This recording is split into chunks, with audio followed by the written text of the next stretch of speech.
રામ રામ દોસ્તો. દેવાયતભાઈ ખાવડ અને બ્રિજદાનભાઈ ગઢવી એમનો વિવાદ ચાલે છે અને એ એકબીજાને જવાબ આપે છે. પણ એમાં ન્યૂઝ મીડિયા કૂદી પડ્યું અને પોતે મદારીના રોલમાં આવી ગયું અને જગદીશભાઈ મહેતા સાહેબ એમની પાસે માકડાનો રોલ કરાવડાવે છે. હા, વિવાદ કોઈ પણ હોય, તરત જ મીડિયા ડમરું વગાડતું વગાડતું જગદીશ મહેતા પાસે કુદાકૂદ કરાવડાવે છે. જગદીશ મહેતા સાહેબ એટલું ઊંચું વ્યક્તિત્વ છે, એ ધારે તો એ હવે નવા સાહેબુદ્દીન રાઠોડ સાહેબ બની શકવાની એમનામાં ક્ષમતા છે. પણ આ બાજારું મીડિયા એમની પાસે માકડાનો રોલ કરાવે છે.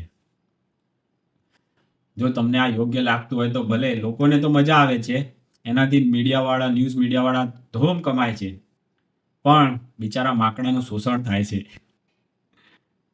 માકડાનું શોષણ થાય છે. એનું ભાડાનું મકાન જ હજુ એમને એમ જ છે. એને પોતાનું મકાન થાય એ માટે બધો જ રૂપિયો તમને માકડું નચાઈને રૂપિયો ભેગો કરીને ન્યૂઝ મીડિયા લઈ જાય છે. તમારા હાથમાં કાંઈ જ આવવા દેતો નથી. આ મદારીનો રોલ ત્યારે ભજવે છે. બિઝનેસમેનોને બરબાદ કરવા માટે બાજારું મીડિયાના રોલમાં આવી જાય છે. ક્યારેક મદારીના રોલમાં આવા મુદ્દાઓમાં તો એકબીજાને લડાવવાના, મંત્રાના કામ કરવામાં તમને માકડું બનાવી દે છે. મારાથી નથી જોવાતું આ. કેટલું અદ્ભુત! મને તો સાંભળવું બહુ ગમે છે. માકડાને કુદાકૂદ કરતા કોને ના જોવું ગમે? પણ આ તમારો જે દુરુપયોગ કરે છે ને, એની મને ચિંતા છે. મારા જેવો વ્યક્તિ એક અઠવાડિયામાં 10 દિવસમાં જ 1500 સબસ્ક્રાઈબર કરી નાખ્યા અને ઘણો સારો વોચ ટાઈમ બી પૂરો થઈ ગયો મારો. તો મોનેટાઈઝ થઈ જશે. હવે કંઈ પૈસા બી કદાચ કમાવા મળી જશે. તમે કેમ યુટ્યુબમાં પોતાનું ચેનલ ઊભું કરીને તમારો શોષણ કેમ કરાવડાવો છો? મને સમજાતું નથી. તમારી પાસે એટલું મોટું સ્કિલ છે.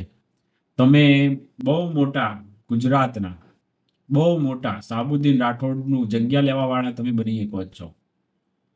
તમે એમને જેવી સારા પ્રોગ્રામ કરી શકો છો અને સારી એવી ફી ચાર્જ કરી શકો છો. એમાંથી પોતાનું ઘરનું ઘર થશે, ગાડી થશે, બધાનું બીજાની ઈર્ષાથી. તમારી વાણીમાં બહુ વિવેક હોય છે, બહુ વિવેક હોય છે, પણ અમુક વસ્તુ તમે જુઓ છો કે દેવાયતભાઈ વગેરેના વિવાદમાં તમે કહો છો બહુ ફીઓ મળે છે. એમને મહેનતની મળે છે, આપવાવાળા આપે છે. આપણે શું કામ ઈર્ષા કરવી? બરાબર છે ને? આપવાવાળા એને આપે છે તો ભલે એને લેતો ડબલ ફી લેતો, 4 ગણી ફી લેતો. તમે પણ લઈ શકો એમ છો. તમારામાં એ ટેલેન્ટ છે, તમારામાં એ પોટેન્શિયલ છે કે તમે એ લોકો કરતાં પણ વધારે સારી ફી લઈ શકો છો. બહુ સારા એવા ચાર્જીસ લઈ શકો છો. એટલું અદ્ભુત તમને ભગવાને આપ્યું છે જ્ઞાન બધું. અને બોલવાની જે તમારી છટા છે, આ બધા વખાણ જ છે. પણ મારાથી જોવાતું નથી. તમને માકડાની જેમ કુદાકૂદ કરાવડાવે છે ને. તમારામાં જે પોટેન્શિયલ છે ને, એનો દુરુપયોગ થઈ રહ્યો છે. પેલી ઋત્વિક રોશન બોલે છે ને, મેરી શક્તિઓ કા ગલત ઇસ્तेमाल हो रहा है, मेरी शक्तियों का गलत इस्तेमाल हो रहा है माँ.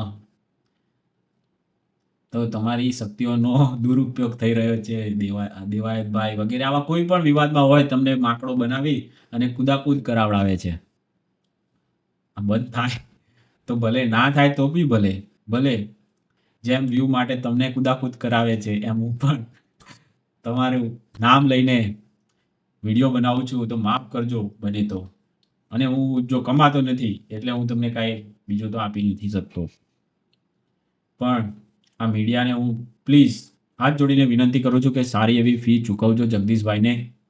એમને તમે આ નચાડો છો, એમનું શોષણ કરો છો, એ બંધ કરો. ભાડાના મકાનમાં રહે છે એ વ્યક્તિ, ઈમાનદારીથી કાર્ય એમણે કર્યું છે એટલે.